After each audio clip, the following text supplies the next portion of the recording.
Hi, good afternoon and welcome to CNBC TV18's Mumbai Newsroom. I'm Sumaira Abdi and you're watching Your Stocks. Joining us today, we have Sharad Avasthi, head of PCG Research at SMIFS, and Kush Bohra, founder at kushbohra.com, who will be answering all our queries. So the first query that we have comes in from Mumbai, and on the line we have Vidya Shankar Ramkrishnan.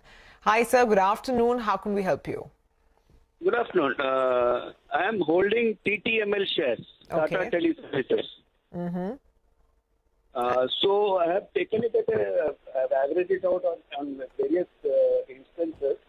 So that is why the average costing is showing as 62 only. But I'm not confident on the progress of this company. I don't think the stock is at fair value. I think the stock should go down. So basis that, should I be selling it right off? Okay, so you're doing as of now extremely well, but I guess to always proceed with caution works. So Kush, on TTML, what is on Tata Tele, what is your call? Should he remain invested or should he book his profit? Sure. First up, Sumedha, thank you for having me on the show. As far as TTML goes, the stock's been very volatile. In fact, it's been in a bit of a downtrend for the last few months. Now, it's seen some revival over the last couple of sessions and on the back of strong volumes. So I would suggest that this is a momentum play. Ride it for momentum. Here, here he should ideally apply a trailing stop loss of 115, where the 50-day moving average also lies, and he could look for targets of 150. He should keep revising his trailing stop loss. So the idea is to have a trailing stop loss and ride the momentum as long as it's there in the stock. Okay, so that's the advice for you, sir. I hope it works. Next up, we have Shiv Kumar Ranadi, who writes to us from Hyderabad. He has 100 shares of BPCL at 305 and 20 shares of Eicher Motors at 2900. He's making a small profit right now, so he wants to know, should he book the profit or should he remain invested or look elsewhere. Sharad, what would you recommend on both stocks? See, for BPCL, I think the valuations are still pretty inexpensive at 6.5 times. And they have a capital outlay capex program of around 1,40,000 crores spread over the next few years, 5 years to be precise. So I think BPCL at these valuations, the shock from the oil prices is more or less absorbed into it. So maybe this quarter again, we could see some softness in the numbers because of the differential being there. Under recoveries basically. So BPCL he could hold on, but for the long term only. I think the fair value should be somewhere around 30-35% higher from current prices easily. And in case the disinvestment and things start kicking in, that could be another kicker for the stock. So BPCL he should certainly hold on. Valuations are attractive. Even dividend yield would be very good at 20-25 rupees per share most probably once normalcy returns in FY24. Eicher Motors, yes, growth is expected to be very good over the next 2 years or so. We are expecting a 40-45% kind of CAGR till FY24 on the earnings side. But fair value right now is somewhere around 34-24, assuming a 27 times multiple on the Royal Enfield business and 10 times EV/EBITDA on the commercial vehicle business. So I think that is one stock where he can book profits and exit. So BPCL he can hold and Eicher Motors he can exit. Okay. Kush, what is your advice?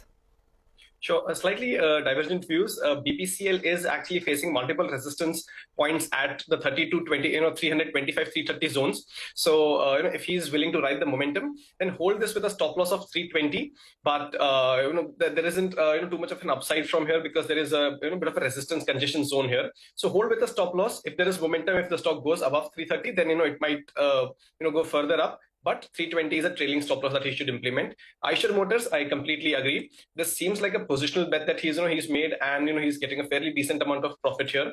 The auto sector has been in the thick of things for a while, so definitely hold on to this one with a trailing stop loss of 3250. Here the target would be 3600. Okay. We have Suresh Barani, who's written in from Bhopal. He has 50 shares of Sonata Software at 75 and now wants to know how his investment could trend from here. What should he do? Kush? Well, I just want to confirm whether it's really 75 or whether it's 750. If it's 75, then kudos, because the stock's actually, up by, many fold. So kudos to him for holding on to this stock for such a long time. assuming that this is at 75, I would suggest, hold on to this stock. It's been in a bit of a pressure right now, but the overall trajectory is obviously positive. Hold on with a trailing stop loss of 600. The target here on positional basis would be 900. So hold on to this stock for positional basis. We'll see good days to come. In good days, we'll see good days in ahead. Yeah. Okay, fair enough. Now we have on the line Mr. Narendra Singh, and he joins in from Pune. Mr. Singh. Okay, maybe. Hello. Yes, Mr. Singh, good afternoon. You have a query regarding some investments you want to make in stocks? Yeah, that is right. Is that Sumaira? Yes, sir. Go ahead. Yeah, thank you very much, Sumaira, for your call. I'm a long-term investor, and my query pertains to the fact that I want to buy 500 shares for long-term on any one of the following with the entry price. Tata Chemicals, Aarti Industries, Deepak Nitrite, or PI Industries. One of these four. Okay, fair enough. And any reason why you have shortlisted these four? Do you already have an existing portfolio? Do they figure? Yeah, I have an existing portfolio. I was holding Deepak Nitrite and PI Industries earlier, which I sold off. And I want to re-enter amongst one of these four, or if your experts so desire, amongst two of these. Okay, fair enough. So, Sharad, let me come to you first. Four stocks that he has shortlisted: Tata Chemicals, Aarti Industries, Deepak Nitrite, and PI Industries. So he can invest either in one or two. So which of these would you shortlist, or would you give him advice which is completely outside of these four names? No, I think the names he has chosen are very decent names in their own space. Whether it's Tata Chemicals, it has this leadership position in the soda ash business, and it is a premium position there. Deepak Nitrite has leadership in the sodium nitrate and nitrite businesses, and some other products also, where it is one of the top three global players. PI Industry is also a very decent investment to have. They have some capex that is to yield results over the next 2-3 years. The only thing is, if at current valuations, if I have to buy, I would be buying Tata Chemicals, and preferably I would stagger the buying over the next say 10-15% lower from current prices. And because this soda ash that is being used in solar panels and electric vehicle batteries could result in good demand for their products over the next, say, at least 10-12 years. So that should be in a very sweet spot. So Tata Chemicals valuations are not so expensive. It is around 15 times. So you can stagger this buying to around, say, 10-15% lower from current prices and gradually accumulate Tata Chemicals off the list. Deepak Nitrite, I think it is a good band to accumulate around 1500 to 1800, because it is already trading at somewhere around 23 times. So there's 950-1000 crore capex that they're doing that should yield results in the long term. And Pidilite, a decent buying range would be somewhere around 2500 to 2700. Because earning growth out of these three is most consistent in PI Industries that we expect over the next 2-3 years. So they should grow at 20-25%. So based on an FY24 multiple, they're trading at around 38 times. So it's good that he buys PI Industries on some correction around 2500 to 2700. As on date, if he just wants to go with something currently, then Tata Chemicals is the best choice. Okay, Kush, what about you? Sure. Among the list that he's mentioned, all of them are, pretty strong, and the kind of move that they've seen, over the last few years has been phenomenal. My top pick from the list would be Deepak Nitrite. Now, the stock's been a wealth creator for a while now, but it's also seen some correction, due to the issues, that recently cropped up. But otherwise, the stock's holding on. It's actually, come up quite a bit from the low levels of 1670, 1680. And since his view is positional and he's looking at, a few years of investment, I would suggest, Deepak Nitrite is right now giving a good entry point. 1600 would be the stop loss here, and the targets would be 3500. So a good entry point, and overall a good, a strong wealth creator. So Deepak Nitrite would be my top pick. Okay, Mr. Singh, you've got two ideas from our experts. Both have given you their preference. I hope it works out. Thanks very much for calling. A quick break for now, but we have more stock queries to answer on the other side. Stay tuned.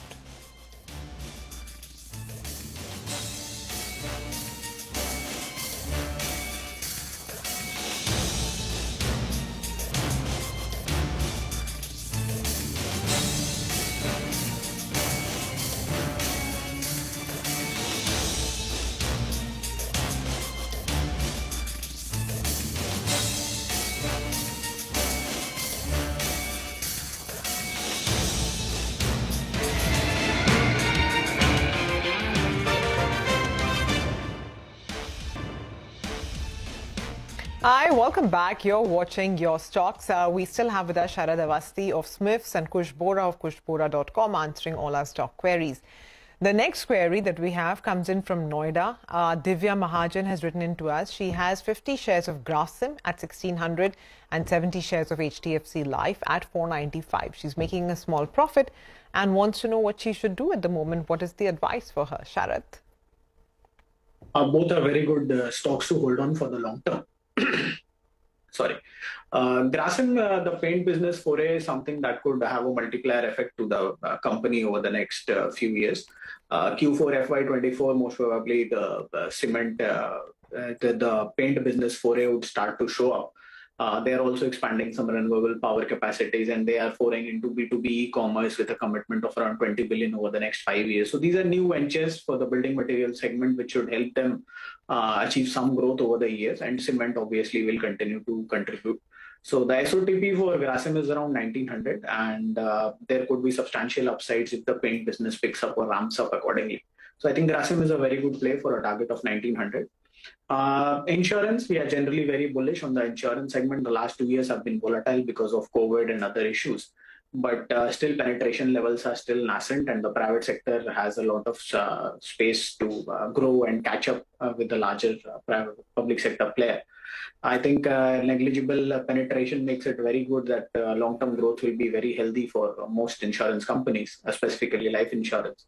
And our recommendation is that she holds or even can add HDFC Life for a target of around 681, implying a 3 times price to EV multiple on FY25 expected numbers. Okay. Kush, what about you? So I actually agree with Sharad here. Both these stocks are, long-term bets as well, although for slightly different reasons. Grasim's been in a very strong momentum. It's seen, like a one-way rally. It's also just crossed its resistance zone of 1700. So I would suggest, don't be in a hurry to book profits in Grasim. In fact, this is a good level to add some more, if she wants to. Here, a positional target of 1850 and a trailing stop loss of 1690 is something that I would suggest. HDFC Life, well, as Sharad said, the insurance space is actually a long-term play. HDFC Life has been in a bit of a downtrend for some time. In fact, the entire space has been in the downtrend for some time. Luckily for her, these stocks actually seeing a bit of a profit. I would suggest hold on to this. The stock in the long run could see levels of 650. Here also, I would suggest, a trailing stop loss of around 535. In case the stock slides down, she'll at least be, in a position to take some money home. Okay. The next query comes in from Jayesh Babu. He has written from Kolkata. He has 15 shares of Tech Mahindra at 970 and 100 shares of Wipro at 455. He's making losses in Wipro. So he wants to know, should he exit, look elsewhere? And also on his other holding, what is the recommendation now? Kush? Well, IT is not the space to be in right now. It's seen, its fair share of troubles, and they don't seem to be getting over. My suggestion would be, it would be an exit on both Tech Mahindra in profit and Wipro in a bit of a loss, but exit both because, the structure for these, stocks has actually gone a little weak. If, he wants to stick to the IT sector, I could suggest KPIT Tech and Tata Elxsi. Or if he's open to shifting the sector completely, if the IT sector is not a specific allocation in his portfolio, then the capital goods space is seeing a bit of traction right now. That's something that he could look at. So KPIT Tech and Tata Elxsi in the IT space, or shift to a capital goods space, but exit from TechM and Wipro both currently. Okay, Sharad, what is your take on IT and the two stocks in particular? Well, I think IT has corrected substantially from the upward levels, and the valuations right now are not particularly very expensive. Rather, I think as the attrition issue dies down over the next, say, 6 to 9 months, we could see some respite there. And the fears over the US slowing down or going down into a recession and the type of impact that can come, that is one thing that is dominating. But for Tech Mahindra specifically, I think the good point is that now they are moving in tandem with the larger players. Probably Tech Mahindra and Infosys have already entered the metaverse space and are working on many user case basis usage of the segment. It's a very high growth segment. Currently, the size is around globally 45 to 50 billion, and it is expected to go up to 678 billion by 2030. So it is roughly 20 times. So that is a huge space to be in. And since they have a first mover advantage getting in it with the larger global players, I think they would expect to make some good money out of it. The top line CAGR for the next 1 or 2 years is expected to be, top line and bottom line is expected to be somewhere around 15%. And it is currently trading at somewhere around 15 times FY24 expected earnings. So I think he should hold on for a target of around 1440, implying 20 times FY24 expected earnings, with the possibility that the currency tailwinds and the attrition issue subsisting should substantially help these companies improve their numbers going ahead. And there could be some re-rating possible. Wipro, most probably acquisition should drive growth. Again, currency tailwinds and the attrition issue are the same across the sector. Here also expected top line and bottom line growth is around 15% only. And it is trading at 13.5 times FY24 earnings of around 30 rupees. So I think it should hold for a target of around 540, implying 18 times FY24 expected numbers. Okay, thanks very much for that call. The next one comes from Prasad Deshmukh, who is written from Mumbai. He has 25 shares of Dabur at 490 and 30 shares of Kaveri Seeds at 495. Now he wants to know, how his two investments can pan out in the future. So Sharad, I don't think you're tracking Kaveri, but on Dabur, what would you recommend? See, I think Dabur could benefit from some of this alternate switching into Patanjali kind of products, and where the normal frontline FMCG brands don't really come into place. But Dabur has been benefiting out of that shift. And going ahead, I think rural consumption improving and lower raw material prices, palm oil prices have been corrected. Other chemicals have also been correcting. So that should help Dabur going ahead. Earnings is expected to clock a CAGR of around, again, 12 to 14%. So, and they have pledged an investment of 550 crore capex over the next 5 years. So we'll need to see how that builds up into the numbers. But considering all this, I think usually trades at expensive valuations. FY24 earnings should be somewhere around 14 rupees. So based on that, I think he should hold on for a target of around 630, implying 45 times FY24 numbers. All right. Kush, what about you on both stocks, Dabur and Kaveri Seeds? Sure, I'll take the easier one first, which is Kaveri Seeds. The stock's been in a very serious downtrend, somewhere around April. And it's tried a couple of times to sort of bounce back, but hasn't been able to. And it had a strong support at 460, and that's something that the stock's broken. The volume action is also high, and that's on the downside. So that's an easy one. Kaveri Seed is an exit right now. Dabur, on the other hand, is a bit of an opposite. The stock's been in an uptrend. It's given a good entry point after touching a high of 600. I could actually suggest, adding some more, also at current levels, but hold the existing position with a trailing stop loss of 550, where the 200 DMA resides, at the moment. So Dabur, hold with a trailing stop loss of 550 or even add more. The first target here would be 600 and the second target would be 625. Okay, the final query today is coming in from Krupa Mehta from Gujarat. She has 20 shares of L&T at 1500 and 10 shares of Infosys at 1400. She's making profit, so she wants to know, whether to book that profit right now or to remain invested in the hope that she could see higher levels. Kush? For sure, stay invested. As I said, a while back, capital goods sector is the space to be in right now. And, L&T's joined the party a little late, but being the leader, it looks like, it'll go from, up of an underperformance to outperformance in the coming days. So L&T, don't be in a rush to book your profits, hold, in fact, even add more. If she's willing to hold on to this positionally, which it looks like from, the buying levels, at which she's bought, the stock could see levels of 2100 as the first target and 2350 as the second target. A trailing stop loss here would be 1880. Infosys, as I said, not too big on IT just yet. The stock's a little above, her buying price. So would be a good time to, exit Infosys and, jump into a different sector. As I said, something like capital goods. Okay. Sharad, how would you advise her? I think L&T is a decent bet to be in. Some of the marginal segment is defense, where they are growing very handsomely and could provide very decent growth with the offset clause and everything kicking in. The core business EPC should also see some very decent growth going ahead because of the capex-driven approach that the GOI is taking. So that should help them. I think there is a possibility that the standalone business gets some revaluation kickers in. Right now, if you look at the order book, it is around 3.6 trillion. And for the 9 months, they have order prospects of 7.6 trillion. So a lot of new order growth can be heard of. The planned growth capex for data center, battery storage, and green hydrogen is around 17.5 billion. So most of the new and a new space of industry, which is going to be very attractive over the next few years, they are going to mark their presence there. Standalone, I think the business should be valued at around 20 times. So the standalone business with a value of around 1,500 and the value of various tech subsidiaries and the finance subsidiaries comes to around 680. So the SOTP for L&T is 2180. So I think she should continue to hold for a target of around 2,180. Infosys, again, one of the early movers in the metaverse space. The other segments are also more or less the correction, I think, is done. We are expecting an earnings CAGR of 12 to 15%. So I think she should continue to hold. It is trading at 21 times FY24 expected numbers. I think in the short term, we should see some improvement. The valuations are not per se very attractive, but at these valuations, I think if some positive news comes in on some big wins and etc., or some margin improvement that happens because of the currency tailwinds or because of the attrition issue coming down globally, Infosys being the second largest company in the IT space should benefit from that.